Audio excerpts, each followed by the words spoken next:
কতটা অভাবে থাকলে মানুষ ভাতের মার খেয়ে দিন কাটায়, অন্যের বাড়ি থেকে খুঁজে সবজি এনে খায়। অভাব মানুষকে কতটা নিচে নামালে মাত্র 10 টাকার আটা কিনে মার বানিয়ে 8 সন্তানকে খাওয়াতে হয়। অভাবে মানুষ কত কিছুই তো করে, তবে এই আধুনিক জগতের সভ্য দেশে বসবাস করা এই পরিবারটির অভাবের গল্প যে কারো চোখে জল এনে দিতে বাধ্য করবে। পরিবারটির অভাবের কথা তুলে ধরতে গেলে 48 বছর বয়সী বিধবা মাজেদা খাতুন জানান, মানুষের বাড়ি কাম কইরা 1 সের চাইল দিছে, আরেক বাড়ি থেকে এল্লা তেল চাইয়া আনছি, আরেকজন একটা পল্লা জিঙ্গা দিছে। চাইল কয়টা রাঁধছি কিন্তু তা দিয়া ওইব না, তাই 10 টাকার আটা কিনাই না ফ্যান রাইনতাছি। একমাত্র ওয়ালটন এসি দিচ্ছে 1 বছরের রিপ্লেসমেন্ট গ্যারান্টি।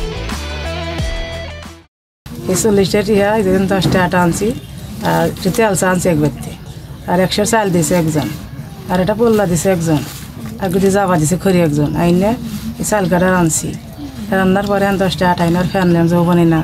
সিরাজগঞ্জের শাহজাদপুরের হাট পাঁচিল এলাকায় যমুনা নদীর ওয়াবদা বাঁধের ঢালে একটি টং ঘরে আটা দিয়ে ফ্যান রান্না করছিলেন আর কথাগুলো বলছিলেন প্রায় 48 বছর বয়সী বিধবা মাজেদা খাতুন। পাশে তার 9 সন্তানের মধ্যে ছোট ছোট 3 শিশু সন্তানকে ফ্যান খেতে দিয়েছেন, আরো 3 ছেলে তখনও বাড়ির বাইরে। মাজেদা খাতুনের অসহায়তার এমন চিত্র দেখে হৃদয় নাড়া দিবে যে কারো।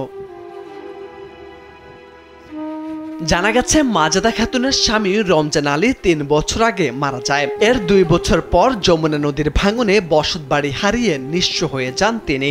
7টি বাড়িতে মানুষের বাসা বাড়িতে 8 সন্তানকে নিয়ে আশ্রয় নিয়ে থাকলেও ঠাঁই হয়নি কোথাও, সবাই তাকে তাড়িয়ে দেয়। তাই উপায় না পেয়ে ওয়াবদার বাঁধে অন্যের টং ঘরে আশ্রয় নেন তিনি। কিছুদিনের মধ্যেই এখান থেকেও চলে যেতে হবে তাকে। তাই 8 ছেলে মেয়ে নিয়ে কোথায় কিভাবে থাকবেন এসব ভেবেই দুশ্চিন্তায় দিন কাটে মাজেদার। আমি আল্লাহর কাছে আপনার কাছে হাজার হাজার খুশি।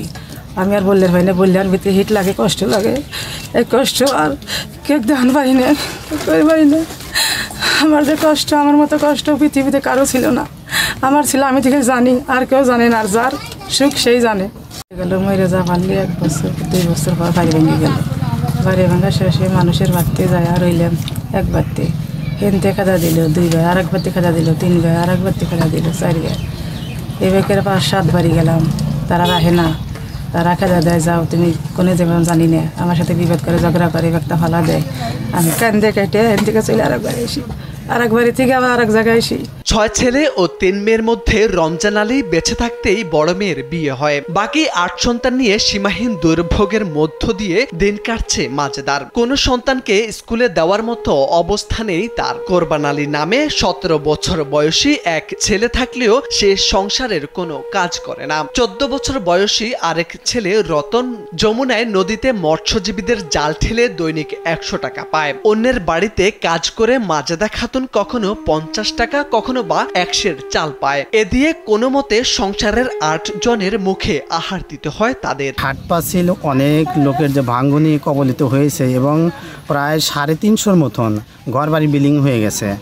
আর যেগুলি একেবারে বিধবা এবং স্বামীহারা এবং কোনো ছেলে মেয়ে কিছু নাই, এদের তো মানে 1% যে জায়গা কিনবো তাদের সে সম্বলতা নাই। মাজেদা খাতুনের মতো অনেকেই যমুনা নদীর ভাঙনে নিঃস্ব হয়ে অসহায় জীবনযাপন করছেন। তাই এসব পরিবারকে সরকারি সহযোগিতায় গুচ্ছগ্রাম করে আশ্রয়ের ব্যবস্থা করা গেলে উপকৃত হবেন তারা। পাশাপাশি তাদের কর্মসংস্থানে সবাইকে এগিয়ে আসারও আহ্বান জানান স্থানীয়রা। মোরশেদ আলম, কালবেলা।